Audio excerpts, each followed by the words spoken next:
got to acknowledge that and reorganizes it on an ongoing basis. Now, we hear a lot about the amazing outcomes of chiropractic, but we very rarely give that credit to innate intelligence that's been organizing and expressing itself through that matter. That's where the power is in chiropractic.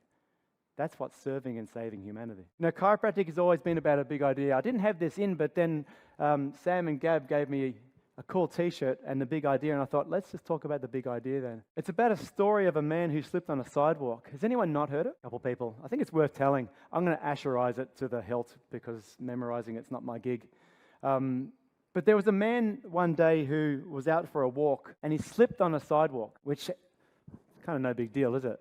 Happens to lots of people all the time. Millions of people slip on the sidewalk.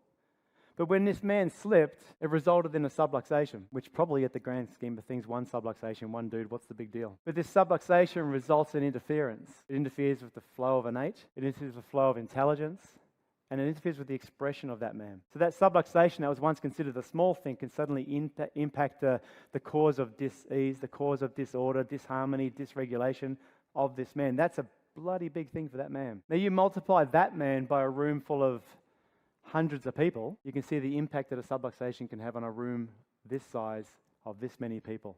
You multiply that man by thousands, you see the impact on a city. You multiply that man by millions to see the impact on a country. You multiply millions and millions to see the impact on a world, don't you?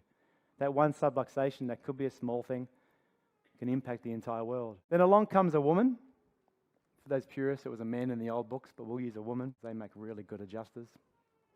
Actually, along comes a woman who had the balls to go to a hospital and say, this is what chiropractic is, and performs an adjustment. Now that one adjustment is considered a fairly small thing, isn't it? We do many of those in a day, don't we? But that adjustment frees up the interference. It frees up the flow of energy and innate.